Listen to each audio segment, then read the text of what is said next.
গাধাকে সৃষ্টি করার পর তাকে বলা হলো সকাল থেকে সন্ধ্যা পর্যন্ত তাকে ক্লান্তিহীন পরিশ্রম করতে হবে, সারা জীবন তাকে পিঠে ভারী বোঝা বইতে হবে, খেতে পাবে শুধু ঘাস, আর তার মাথায় কোনো বুদ্ধি থাকবে না। তার আয়ু হবে 50 বছর।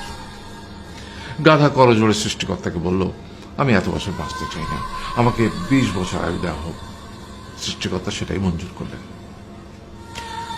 কুকুরকে যখন সৃষ্টি করা হলো তখন তাকে বলা হলো যে সে হবে মানুষের সবচেয়ে বড় বন্ধু, কিন্তু সে খাবে মানুষের উচ্ছিষ্ট, এবং তার আয়ু হবে 30 বছর।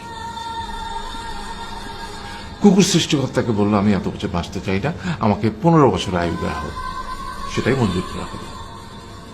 এরপর বানরকে বলা হলো, তুমি শুধু গাছের এ ডাল থেকে ও ডালে ঝুল খাবে এবং নানান রকম ফন্দি ফিকির করে মানুষকে আনন্দ দিবে, তোমার আয়ু হবে 20 বছর। মানুষ বলল, আমি 20 বছর বাঁচতে চাই না, আমাকে 10 বছর দেওয়া হোক। সেটাই মঞ্জুর করা হলো। এবার এলো পুরুষ মানুষের পালা। তাকে বলা হলো যে তুমি হলে প্রাণীকুলের মধ্যে সবচেয়ে বিচক্ষণ এবং বুদ্ধিমান, সেই জন্য তোমাকে প্রাণীদের শিরোমণি করা হলো এবং তোমার আয়ু হবে 20 বছর।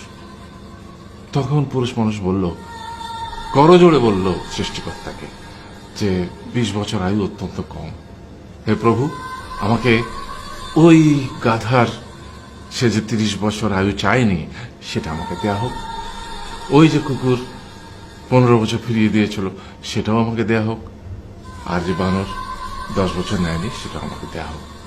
20 বছর অত্যন্ত কম, আমি দীর্ঘদিন বাঁচতে চাই। সৃষ্টিকর্তা সেটাও মঞ্জুর করলেন। তারপর কি হলো?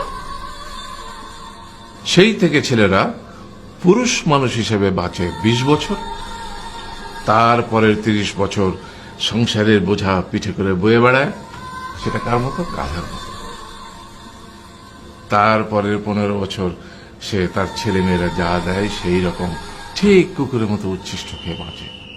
আর তারপরে বৃদ্ধ বয়সে ঠিক বানরের মতো, যেমন গাছের এডাল থেকে ওডাল ঝুল খায় বানর, তেমনি এই ছেলের বাড়ি থেকে ওই ছেলের বাড়ি, আর নানান রকম ফন্দি ফিকির করে তার নাতি নাতনিদের আনন্দ দেওয়ার চেষ্টা করে।